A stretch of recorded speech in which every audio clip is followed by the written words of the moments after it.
Hello guys, how are you? I'm Hardeep Singh. Welcome back to your own YouTube channel. IELTS updates and recent exams. For more updates related to recent IELTS exam writing test topics, listening, reading, practice test, and speaking, you can guesswork. Please guys participate in everyday listening and reading practice test to achieve your desired band score in your actual IELTS exam. Please hit the like and subscribe button. Press the bell icon for the upcoming notifications. Don't forget like, subscribe and share my YouTube channel and my Facebook page, IELTS updates and recent exams. Part 1. You will hear a woman phoning about her membership of a carpool, a type of car-sharing organisation.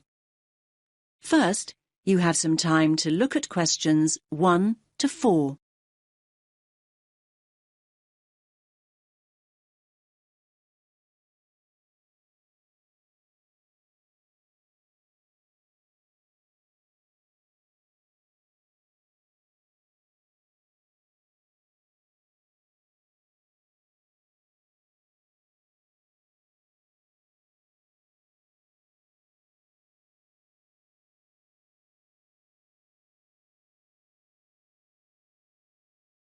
Listen carefully and answer questions 1 to 4. Hello, your carpool. How can I help? Oh, hello. Look, I used one of the cars earlier, and I want to complain. I'm not one to make a fuss usually, but this isn't the first time there's been a problem. I'm getting fed up with it. I'm sorry to hear that. Can I take your membership number first? Yes, it's 520016. 520016. Is that Julie speaking? Yes, Julie Gold. Hi, Julie. Now, let me just check your booking. Your complaint's about the most recent booking, is it? Well, yes, this complaint is. But like I say, it's not the first. OK. So that was the Fiat. Registration number YPT723S in City Street this morning at 10:30? Yes, that's it.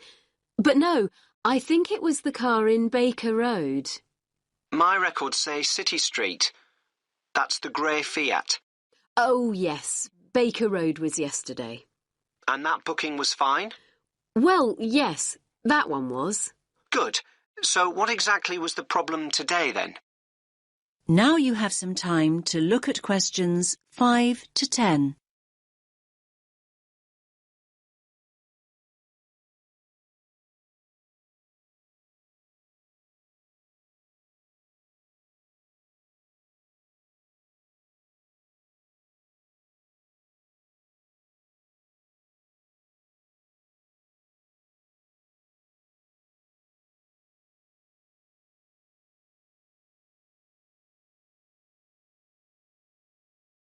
Now listen and answer questions 5 to 10. OK, I went to pick the car up and it wasn't in the parking bay. I was in quite a hurry and I have to say it was very stressful. Of course, I thought somebody else still had the car out. Anyway, I was about to phone when I saw the car on the other side of the street about 100 metres down. Can't you make it clear to users that they have to park the cars back in the bays? Well, yes, we do. If I had to guess, I'd say that the previous user left it there because the bay was occupied. We'll phone to check and find out, but that's the most likely explanation.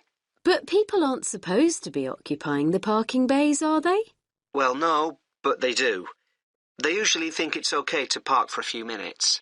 Well, in that case, shouldn't members wait until somebody comes back to get their vehicle? I mean, in that situation, I always hoot and keep on hooting to alert the car owner to the fact I'm there and that I expect them to move. It usually takes only a few minutes. I wish people would show a little more patience. As I say, I'll phone and... There are other things I want to discuss. When I did eventually get to the car, I was shocked at how filthy it was, both inside and out. The wheels and the bottom of the vehicle were covered in mud. Inside, the carpets were muddy too, and the back seat covered in dog hair. It's pretty obvious that the last user had driven out to the country to take his dogs out walking. Can't there be some rules about what people can and can't use the cars for? I hear what you're saying, Julie. I think this is a fair point, and I'm very sorry. I certainly will call the previous user to take this up. And make sure that the cars are given a decent valeting every so often. Right, one more thing. Once I'd dusted off the seat and found the keys, I expected them to be left under a seat or in the door compartment, I finally started up the engine. I was dismayed to see how low the fuel gauge was. This has been the case before, and it's really annoying. I thought the membership regulations state quite clearly that it's the driver's responsibility to fill up when the gauge goes below the quarter full mark. Am I right? Yes, that is what we say. So how come I had to sort that out before I could get on with my journey? Look, I think all things considered, we'll compensate you for your experience today. How does that sound, Julie? Are you going to scrap the payment for today's booking? Well, I could do that, but now the booking's on the system, it's complicated. I'd rather offer you complimentary hours. Today's booking was for 4 hours, so we'll say you have 4 hours of uncharged usage taken off your next bill. But what if my next booking is for less than 4 hours? Don't worry. The booking will not be charged, and the remaining amount will automatically go forward to the booking after that. All you have to do is key free hours into the comments option when you make the booking online. OK. I guess I should say thank you, but I'm still very cross. That is the end of part 1. You now have half a minute to check your answers.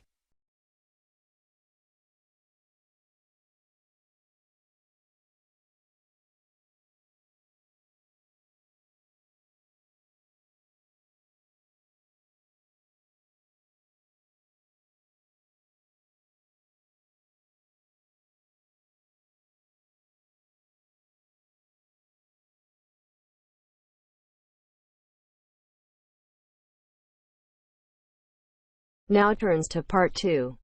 You will hear a woman talking about health and safety when using a computer. First, you have some time to look at questions 11 to 17.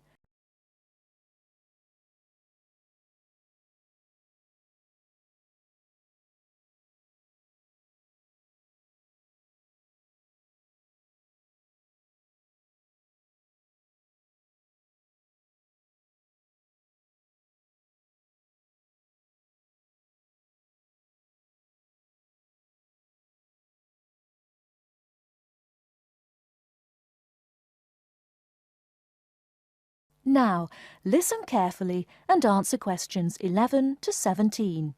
Hello everyone and welcome to the second session on health and safety. And today we're focusing on health and safety when using a computer. Now, can you all gather round this workstation here? That's great, thanks.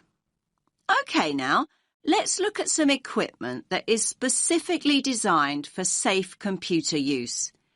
Firstly, take a look at this item here. Yes, the sloped slab in front of the keyboard. Does anyone know what it is? That's right, it's a wrist rest. And it does a lot more than take up room on your desk, I can tell you. Well, what does it do exactly? In actual fact, it's specifically designed to support your wrist when you're typing or when you're using a computer mouse. Now, the one I'm holding in my hand is made of foam rubber. Come on now, have a feel. You know you want to.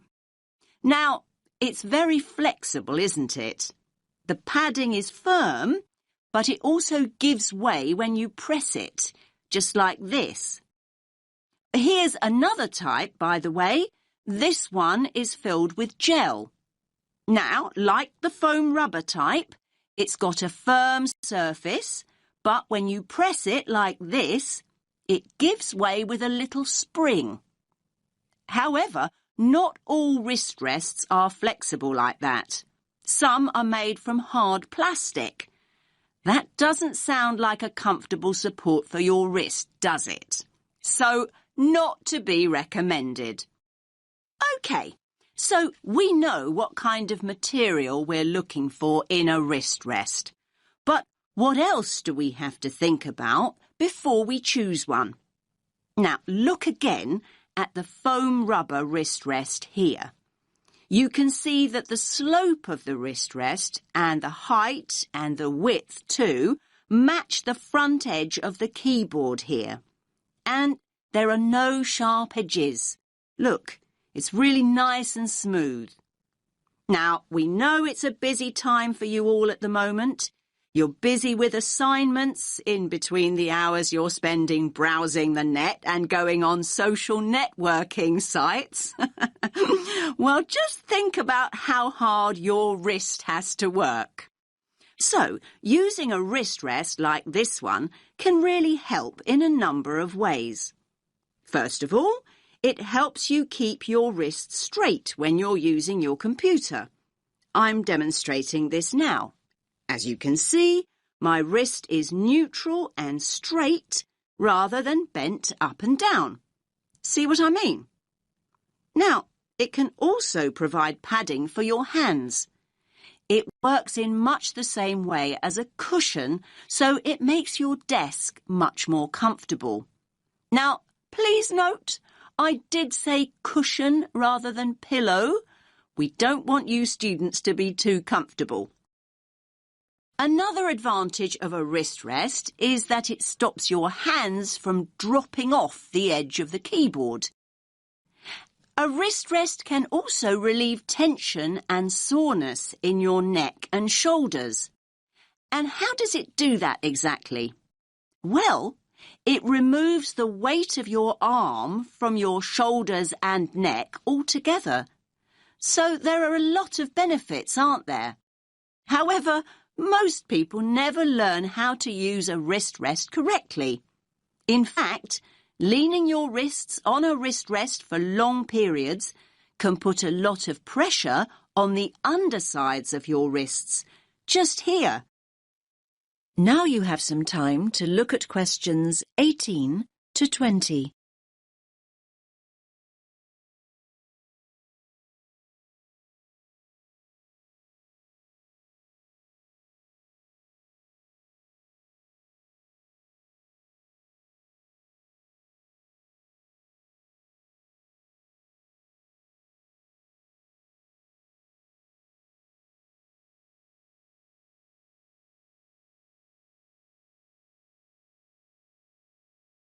Now listen to and answer questions 18 to 20. So, to make the most of your wrist rest, it's really important to follow a few basic tips. First of all, make sure you place your wrist rest approximately 1.5 inches away from your keyboard, like this. And never ever place your wrists directly on your wrist rest. Instead, place the palm or ball of your hand on the rest. And another thing, don't use the wrist rest all the time, particularly when you're typing. Instead, your hands should be on the wrist rests during break periods, so between your typing sessions. This will avoid you putting strain on your wrists and fingers. Now, does anyone have any questions before we move on to computer glasses? That is the end of part 2. You now have half a minute to check your answers.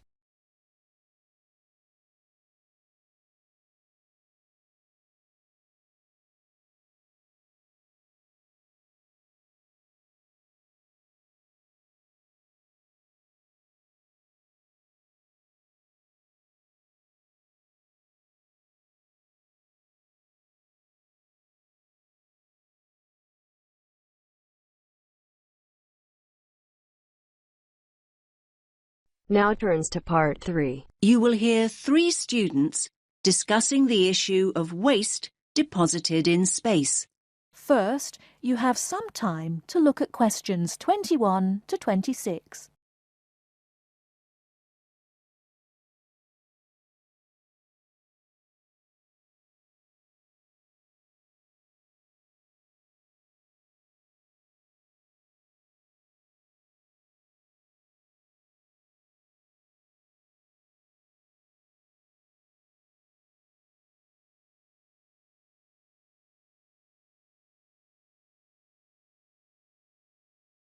Now listen and answer questions 21 to 26. Hey, did you manage to go to the talk by Dr. Chadwick this morning, Andy? I was there. What happened to you, Sam? My bike had a puncture. Seriously. Anyway, Ruth, I bet you took some notes. Can you fill me in? Sure. It was all about space junk. Really interesting, actually. I mean, I knew about how much rubbish humans are dumping here on planet Earth, but I had no idea how much junk there is flying around in space. Did you know that there are literally millions of pieces of rubbish orbiting the Earth as we speak? Not until now, I didn't. They reckon that around 100 tons of very small objects, like mainly dust, drops on Earth every single day. Yes, that's what she said. I thought space junk was all man-made. I can't believe they know so accurately how much is actually out there. Do they track and monitor it all the time? Yeah, they do. According to the talk, there are nearly 25,000 objects larger than 10 centimetres in diameter now orbiting the Earth. And what does all this space junk consist of? Isn't it all discarded parts of rockets that were either broken or left behind after space missions, like Apollo and all those spacecraft from years ago? Well, yes, but not only that. All other kinds of debris that we've dumped in space too. Anything from dead satellites to loose metal screws. There are even tiny particles of paint and liquid coolant. So who is to blame for depositing all this rubbish? Where does it come from? Well, I knew you were going to ask me that, Sam, so hang on. You can take some of my notes if you like. Thanks a lot. That's really helpful. Here, look. Over a third, 37% to be exact, comes from Russia. But other countries are close behind. Another third, well, just under actually, 29% is from America, and then 28% is from China. Yes, but other countries, like India, are adding to the rubbish pile. And don't forget the European Space Agency also has spacecraft in orbit. That's true. We're talking serious space junk here. Pretty serious, I'd say. So come on, what do you think are the chances of something solid dropping from space onto our heads? Good question. Everyone asked that. Dr. Chadwick said at least one piece of junk falls to Earth every single day. But look at it this way. Earth is a pretty big place, so actually the statistical chances of being hit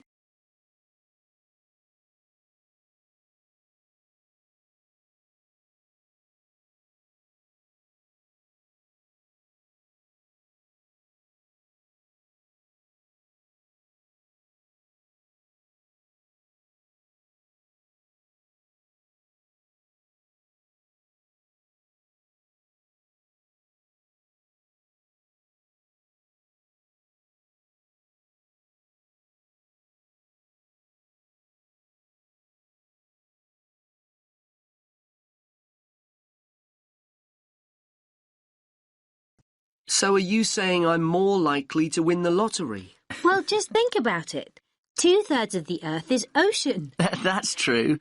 But in time, almost all these pieces of rubbish will fall to Earth because the object's orbit is decreased by its gravitational pull. But the good news is that they don't cause any serious damage. You know, they can't actually survive the heat generated on re-entry. They simply burn away. But that's not always the case. There are exceptions. Chunks of the United States UARS satellite recently fell into the Pacific Ocean. The UARS satellite? It was this 6-ton satellite launched by the Space Shuttle Discovery way back in 1991. So it had been up in space for 20 years, but stopped working in 2005. It weighed 5,700 kilos. And that's about the same as a double-decker bus, apparently. And, just check my notes. Here it is, yes. The largest of these great big chunks that fell into the sea weighed about 158 kilograms. Think of the weight of an adult gorilla, Sam, and you get the picture. A nice soft landing, then. Dr. Chadwick said, imagine a couple of washing machines tied together and travelling at 100 miles per hour, and you'll get an idea. Oh, and do you remember Skylab? That was another US space station, and it fell to Earth at least 3 decades ago, in 1979. It fell into the Indian Ocean and the deserts of Western Australia. According to what I wrote down, that particular space junk weighed 100 tons. And let's not forget Mir, the Russian space station. Mir weighed 135 tons, far, far larger than UARS, and it fell to Earth in 2001. It plunged straight into the South Pacific. All very interesting. Listen, I've got some junk of my own to sort out. My bike. That's the second puncture this week. Come on, I'll help you fix it. That is the end of part 3. You now have half a minute to check your answers.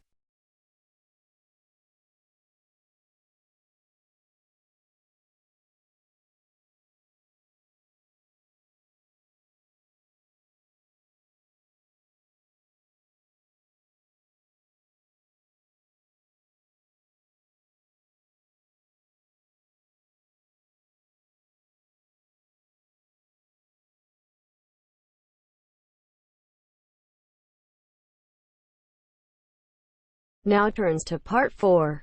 You will hear a man talking about tourism and the environment. First, you have some time to look at questions 31 to 40.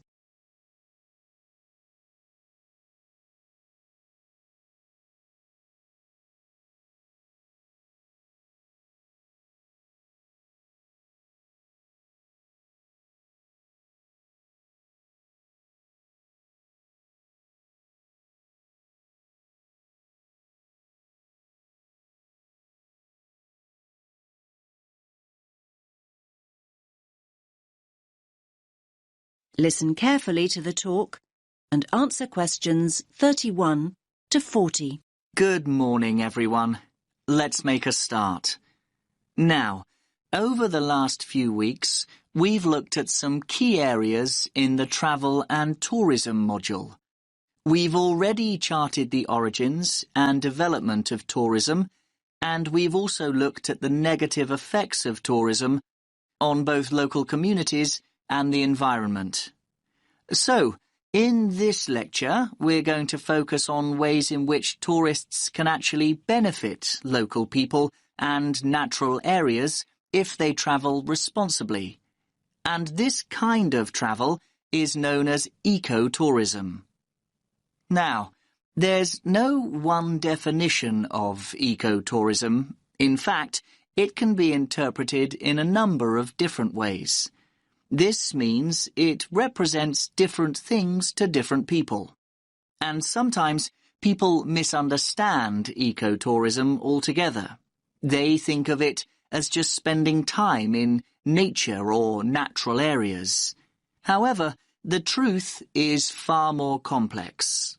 In essence, it aims to minimize the negative impacts of tourism that we looked at earlier on in the course.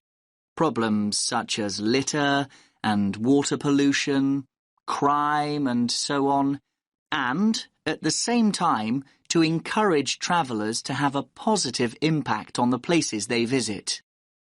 Now, there are many other words to describe a similar idea to ecotourism. In fact, the terms alternative tourism, sustainable tourism, or responsible tourism are often used to mean the same thing. But in fact, although the main ideas behind them are similar, there are small differences. And let's briefly look at these now.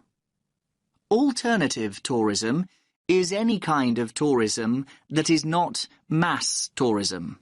And by mass tourism, we mean hundreds, if not thousands, of people going on, for example, their 2 weeks a year beach holidays or traditional sightseeing tours. Alternative tourism includes travel such as backpacking and adventure holidays. And the term alternative also includes ecotourism, which is what we are mainly focusing on today. Now, what about sustainable tourism? Sustainable tourism has the same ideals as ecotourism, but it isn't limited to natural areas. So, you can have a sustainable tourist experience in a city or a town. And then we have responsible tourism. What does that mean exactly? Now, basically, this involves acting responsibly and respectfully as a guest when we travel overseas. And what do we mean by respectful?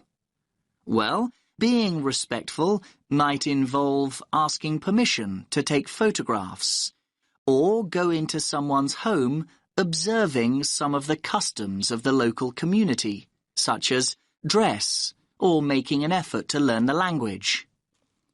Now, ecotourism can be passive or active. So, what do we mean by passive tourism? Well, let's think of some specific examples. A passive tourist might buy their holiday package from a company that donate part of their profits to local charities. Or a passive tourist might book environmentally friendly accommodation. This means choosing to stay in a hotel which may use solar power as a source of energy, or changes sheets and towels for their guests less frequently. Now, active ecotourism's a way for people to enjoy everything that nature has to offer, and at the same time enable them to leave a positive mark on the environment. Now, this kind of ecotourist is sometimes referred to as a voluntourist. That's a combination of volunteer and tourist. You get the idea. Now, voluntourists prefer to experience a new place in an active way. And this doesn't mean sitting in a tourist bus or listening to a pre-recorded guide. Basically, they want to physically connect with the place they're visiting. And this includes connecting with humans and animals. Now, their approach to travel can make a real difference and can really benefit the places and the communities they choose to visit. Voluntourists often help local people construct and repair buildings, or it could mean being willing to help a community with nature conservation.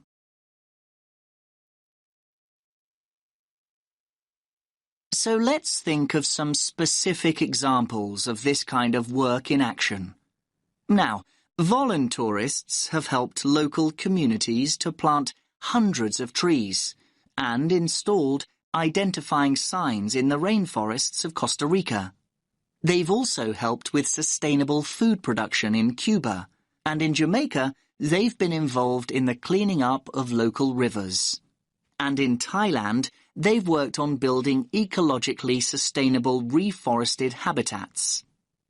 Now, some of the work that voluntourists do also involves looking after endangered animals, like the Giant Panda Project in Japan, or the Animal Sanctuary Project in Ecuador. Now, this work doesn't just involve interacting with wildlife, but involves educating local people about the need to protect wildlife. Now, before we explore wildlife tourism in more detail, does anyone have any questions? That is the end of part 4. You now have half a minute to check your answers. So guys, don't forget like, subscribe and share my YouTube channel and my Facebook page, IELTS updates and recent exams. For more updates related to recent IELTS exam writing test topics, listening, reading, practice test and speaking, you get guesswork. Please guys, participate in everyday new IELTS listening and reading practice tests to achieve your desired band score in your actual IELTS exam. For more IELTS material, visit my official website www.ieltsupdatesandrecentexams.com. The link is given below in the description. If you need PDF files of latest IELTS material, then please join my Telegram channel. So guys, please write your score below the comment section. Again, thanks for listening. God bless you all guys. Stay tuned, stay safe.